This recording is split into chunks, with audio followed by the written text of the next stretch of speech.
guys, welcome to the Smiling Professor. My name is Bukola, and today in this video we're going to discuss the 6 business lessons you can learn from Igbo traders. Welcome back again, guys. So before we go to discuss the topic of today, I'd like to say I'm a bit under the weather today, so my voice is a little bit down, but I know we have this unwritten agreement between the both of us that says I have to release one video every week, so I'm doing this for you guys. And I would also like to say thank you to everyone who's taken the time out to subscribe to my channel so far and has also commented on my videos. I would like to say thank you to Anne for being the first person to comment on my last video, the 6 common mistakes new entrepreneurs make. Thank you, Anne, so much for the support. If you're new here and you have not yet subscribed, please take the time out to subscribe to my YouTube channel by clicking the red button below. So before we start, I have a couple of disclaimers. So I understand that this thumbnail and the title of this video is a little bit stereotyping, but if you're Nigerian, you understand that as a form of joke, most people that are into business, we tend to say, oh, you're acting like an Igbo person, or you're acting like someone from the Igbo tribe. For someone like me, when I was in undergrad, my friends actually nicknamed me Amaka because they said I liked money so much and I was into business. That's where this thumbnail and this title is coming from. But also, I would also like to say I understand that not only the Igbo people in Nigeria are into business. We have a lot of people doing businesses from various parts of Nigeria, such as Adenuga, Dangote and others. And not all the Igbos are excellent businessmen and women, and some of them might have bad practices. But today we're going to be focusing on their good practices, just so we can extract the business lessons out of their practices. I've had the opportunity to work alongside the Igbos throughout my business journey, and some of my closest friends are actually Igbos. But one of the most fascinating facts about the Igbos is in the 1970s they were able to restart their life with just 20 pounds in their bank account, and this is very fascinating. So now let's go to discuss a brief history about the Igbos. I can see you asking me who are the Igbo tribes, but I know you're not actually asking if you're Nigerian, so just bear with me. Let me describe who the Igbos are for the non-Nigerians. So the Igbos are the largest group of people living in the southern eastern part of Nigeria. They are socially and culturally diverse, consisting of many subgroups. Although they come from a scattered group of villages, tribes and clans, they share a similar language, culture and traditions. Historians have proposed 2 main theories for the origins of the Igbos. One claims the existence of a core area or the nuclear Igbo land, while the other claims that the Igbo are the descendants of the wave of immigrants that arrived from the northern and the western part of Nigeria, and they arrived in the 14th or the 15th century. So enough of the definitions, the disclaimers and the introduction. Let's go to the reason you clicked on this video, which I know is to learn about the Igbo business practices. The first lesson we can learn is the importance of apprenticeship. So I know in the modern times we live in, most people don't pay attention to the importance of apprenticeship, but I feel this act is still important because there are some skills you can't learn explicitly. So there are some skills you have to acquire by actually doing the work, and you can't learn this in a classroom format or reading a book. An example of these skills is the act of weaving a basket. I don't think it's something you can actually learn without practicing it. So these skills are the skills you have to learn by actually performing the task, or by actually getting the knowledge transferred to you by your supervisor, or actually the person teaching you the particular skills. One of the things that the Igbo do very well is apprenticeships, and it's called in Igbo Igba Odibo. Sorry if I'm mispronouncing this word, but it's called Igba Odibo. So Igba Odibo is actually a formal or an informal work agreement between 2 parties, where one is agreeing to learn from the other, and you have a situation where you have an apprentice and a supervisor. According to research, using this method, they were able to facilitate the entrepreneurial drive of their community, because after the Civil War, they actually lost everything, and they use this method to pull most of their southern eastern families out of poverty after the Civil War within 2 to 3 years. So the Igbo in businesses normally use apprenticeship to train the new upcoming traders or the new generation of business individuals personally.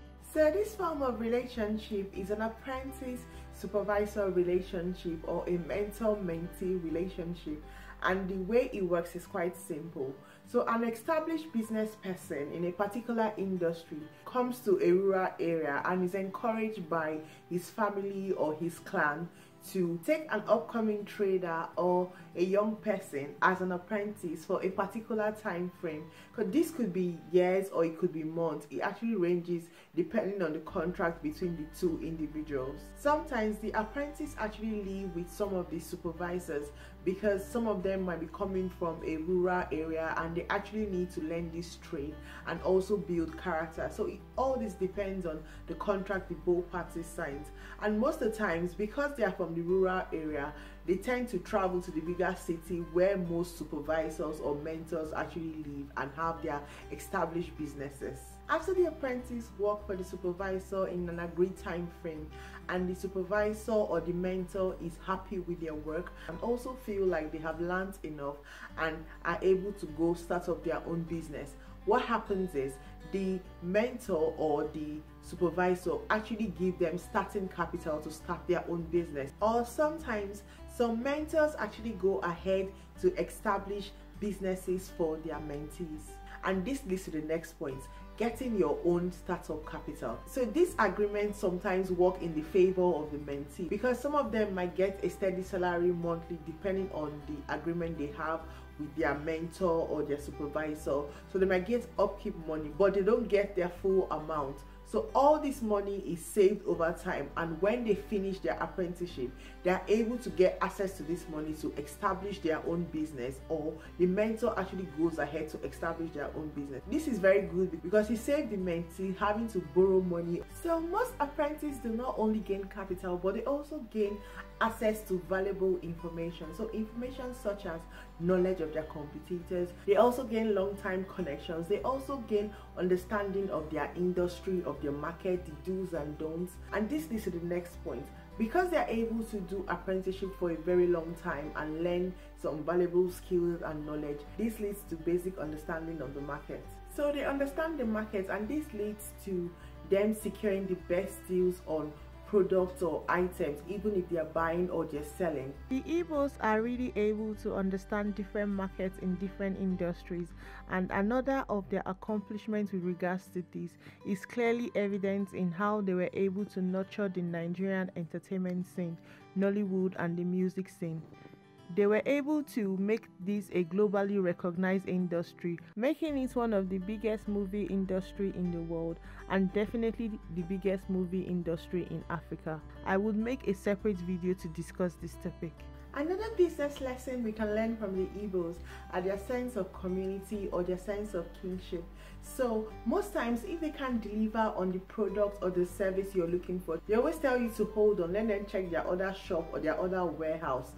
I know most of you know this phrase. So if you go to the market, an example is you're looking for a particular textile. They're like, oh, madam, please wait. Let us just go check the other shop. Most of the time, they're actually going to their friends or their colleague or their neighbor or other traders' shop to get it. But when they get it and they're able to sell it to you, they share the profit. So they have this sense of kingship where sometimes they're always looking out for one another. If you've had the experience where you're trying to buy something and the trader has told you to hold on and you know they've gone to another shop to get the item you were looking for, please comment down below and tell us more about your experience. Another lesson you can learn from Igbo traders is being humble to learn the value of money. So most Igbo traders I know personally are actually very humble people when you meet them in the market. Notice how I said when you meet them in the market, because if you meet them outside the market in their houses or when they're having an event, you see a totally different side of them because they'll be spending money, drinking the best wine. But if you meet them in the market, they're quite humble. They're humble enough to want to satisfy their customers and meet their needs. So this is a crucial skill I feel that most businesses should emulate.